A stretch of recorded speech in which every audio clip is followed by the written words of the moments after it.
Ask Reddit. What's the first date deal breaker for you? Being constantly on their phone.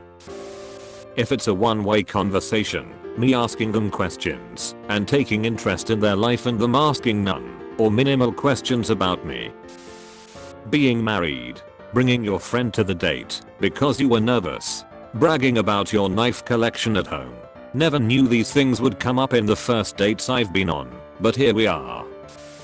Is anyone else put off if they're too, I dunno, clean? I don't mean dirt, I mean like, their performance. I want a person to occasionally say something stupid or ramble nervously, trip over their words, drop something, spill a drink, misinterpret a facial cue/hand gesture. If someone doesn't make a few mistakes I start to wonder what the hell their game is. I went out with a guy who said he's never broken up with a girl because if you're getting good pussy all the time, why would you give that up? So probably that. Being late. I'm not talking a few minutes late, I'm talking a half hour late or anything later than that. If we don't hit it off as friends. I haven't been in the dating world for a long time and everyone's a bit nervous on a first date. But if we couldn't just talk about movies and video games and goofy shit together, just have a relaxing time chatting without everything feeling like a weird competition or pageant, I knew it wasn't gonna work. Also, people who get way too pissed off over disagreement in media taste. If casual disagreements, not core values disagreements, just casual disagreements about gameplay preferences or special effects quality, or how good the writing in a novel is, make the other person red-faced angry, I'm moving in the other direction. About a month or two ago I matched with a girl on Tinder, so we decided to go on a date, but when I asked her what she wanted to do she turned down everything I asked. Then she said we are going to eat at a restaurant called Maria's, a Italian restaurant. I like their food, so I said sure. We get there, and it turns out that her ex, that she hasn't gotten over yet worked there, and she was awkwardly flirting with him. So I was already thinking about ditching, but we already ordered, so I decided to wait. I went to the bathroom and her ex followed me. I was think back quote shit am I really about to fight some dude in a bathroom, but when the door closed he said dude leave her, she's crazy, had to break up with her after a week, because I caught her poking a hole in the condoms we bought. Needless to say I ordered separate checks and that pissed her off, and she said she didn't have any money. I said too bad, gave the guy a tip of $20 for the save, and decided to sit out in the parking lot. She had to call her mom, or so I assume it was some older lady, to come pick her up and give her money. Expecting the guy, to pay for her. I mean I will, but if you are expecting me as if it is my job then fuck you. On the flip side, I hate when people get offensive about the woman offering to pay. I have gone on dinner dates with guys still in school and only working part-time, while I have a pretty well-paying job. Some of them have acted almost offended that I can even think of offering to pay for the meal that we both ate, since it shouldn't be the woman's responsibility to foot the bill. If she greets me at their door wearing a furry outfit, I'm not against people being furries, I just don't want to go down that path, yet if ever. If they expect sex. Fun story, I went on the worst date a while ago. Guy seemed nice enough when we first met, but during the first date, I realized he was a total sleaze and maybe crazy. He asked me out of the blue if I was on birth control. When I said yes, he said, sweet, that means I don't have to wear a condom. I was so taken aback. Who says stuff like that? At that point, I knew I'd never touch him, not when a 10.5-foot pole, but I felt weirdly compelled to explain to him how stupid that was. I asked what he'd do if he knocked me up. Oh, it's no big deal. You'll just get it taken care of, that's all. He didn't understand that abortions aren't cheap, easy to get, or fun. When I expressed that, he rolled his eyes and said condoms weren't fair to him, and that having to wear a condom is a deal breaker. I left that restaurant so fast I must have made his head spin. He tried to backtrack, said maybe I can make an exception for you. I declined and told him I wasn't interested. Then he tried to call me up 9 months later to hang out, because no girl in all of DC wants to go on a date and it's so frustrating. Maybe because you're gross and awful, dude. Also, this guy was 30. I'd expect this bullshit from a teenager, not a 30-year-old. Bad breath. Having trouble actually planning the first date.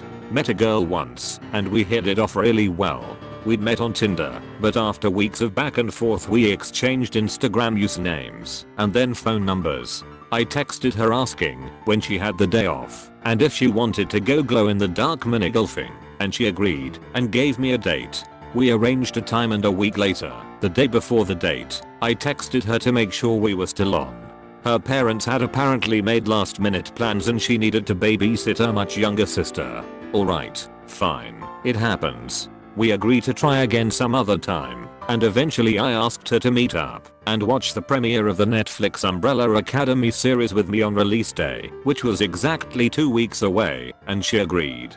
I texted her a week before the release asking for a time and place to meet up, and she told me she'd already made plans. I'm thinking okay WTF, fine, whatever, and stopped texting her. 6 days later she actually sent me a Valentine's Day text, and I was about to just let it go, but then on the actual day of the show's release she posted publicly online that she was with friends watching Death Note on Netflix. I haven't spoken to her since, and she's never tried again to contact me herself.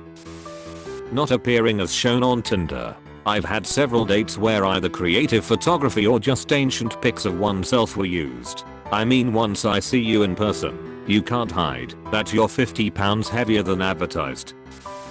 If they turn into a girls gone wild chick after a couple drinks. Thank you but no thank you ma'am.